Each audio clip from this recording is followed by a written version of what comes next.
Shalom de nouveau. Affermissement de foi. C'est-à-dire que il faut être affermi dans son cœur en toutes choses, ce que David a fait.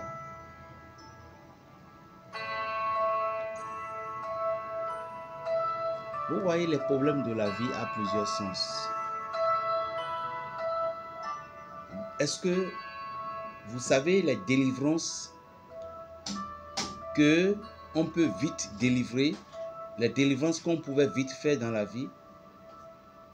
Les délivrances que nous pouvons vite faire dans la vie, ce sont les délivrances lesquelles vous n'êtes pas connecté avec un esprit malsain, vous n'êtes pas engagé, vous n'êtes pas entré dans une société secrète, vous n'êtes pas un adepte d'un fétiche, vous n'êtes pas un adepte de telle chose, et librement comme ça, vous êtes victime par la jalousie d'une tante, d'un oncle, ou la sorcellerie vous a attaqué. Ce sont ces délivrances-là que certaines astuces fonctionnent vite pour délivrer. Mais lorsque vous êtes intégré dans une société secrète et vous voyez aujourd'hui que vous voulez sortir dedans, si ces sociétés secrètes dont vous êtes intégré étaient malsains et on vous a initié, parce qu'il y a des sociétés secrètes, on vous dit si jamais vous en parlez de tel, vous mourrez. Vous mourrez, vous mourrez. C'est comme ici, nous, en Afrique, dans notre tradition, nous avons quelque chose qu'on appelle les revenants. Et Gungun, ce qui veut dire Clutor, qu'on les fait sortir.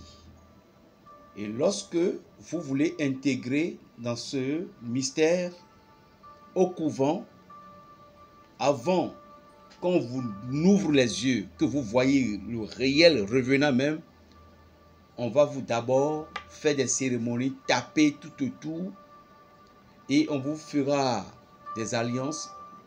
Et à partir de ce jour, vous êtes liés, initiés à jamais à ce couvent, à ne jamais révéler ces secrets à quelque part. Un jour, vous décidez de quitter. Mine de rien, il y en a deux étapes. La première étape, si tu voulais la délivrance, la seule personne qui pouvait être au courant pour que tu vas être délivré, ça serait rien que le prêtre ou le pasteur, qui a encore la capacité de te délivrer.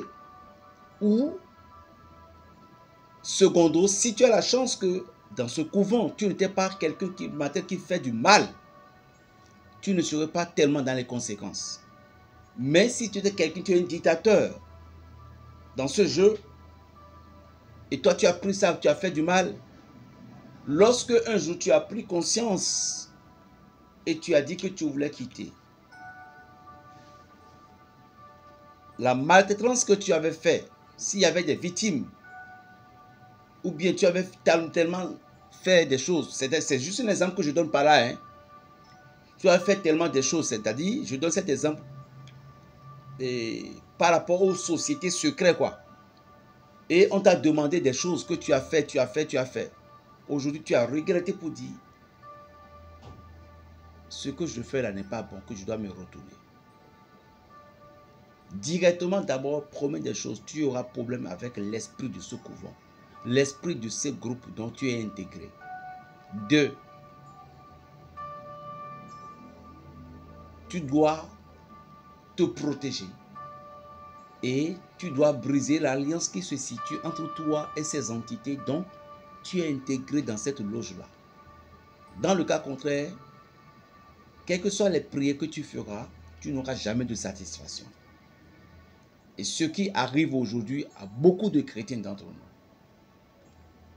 vous ne brisez pas au moment où vous appartenez au ganga, vous appartenez à ci, vous appartenez à ci, Vous appartenez à telle loge, à telle loge. Et aujourd'hui, vous avez décidé, vous avez dit que vous avez reçu Jésus. Vous avez décidé de quitter. Oui, c'est bien sûr. Mais vous devez savoir que la parole de Dieu dit, donnez ce qui est à César ce qui est à Dieu et à Dieu. Lorsque vous êtes imparti dans cette dimension, vous devez savoir que vous avez fait certaines alliances. Alors vous devez briser encore cette alliance. Dans le cas contraire, l'esprit ne vous lâcherait pas. Vous faites toutes les délivrances que vous ne pouvez pas avoir. Et comment faire? Il faut que vous vous confessiez. C'est la première délivrance. Mais en confessant, et on t'a délivré, ne deviens pas ennemi de celui dont tu vas commencer par dénigrer. Non. Tu pouvais, le fait que tu appartenais à ces clubs avant, tu pouvais utiliser cette stratégie pour délivrer des gens. Tu pouvais aussi de temps en temps parler à tes fils spirituels pour dire dans ci, c'était ici, c'était ça. Ce sont tes fils spirituels. Mais il y aura des choses, je te parie, que tu ne saurais le dire. Parce que tu t'es déjà imparti. Beaucoup de chrétiens où il y avait des évangélisations dans certaines contrées, j'ai reçu Jésus. Et directement, nous quittons. Et c'est bon, parce que nous avons suivi la lumière. Mais lorsque vous suivez la lumière, est-ce que réellement votre cœur est dans la lumière? C'est ça le problème. Puisque si votre cœur n'est pas dans la lumière, n'est pas avec la lumière, ne pensez pas avoir la délivrance. Jamais. Il faudrait que votre cœur soit dans la lumière. Et là, tout ce que vous allez demander, vous pouvez l'obtenir. C'est ça la puissance divine. Si vous avez vécu dans un couvent de Vaudon, lorsque vous êtes sorti de ce couvent, et vous êtes maintenant devenu un adepte de Dieu, vous êtes devenu chrétien, ce n'est pas que vous allez crier, mais il faudrait que le pasteur doit connaître la vérité. Et il va maintenant attaquer la source de vos problèmes en sachant que vous avez déjà fait telle alliance là-bas. Et il va briser cette alliance. Mais vous ne brisez pas cette alliance-là et vous dites que vous allez avoir la délivrance. C'est impossible aussi.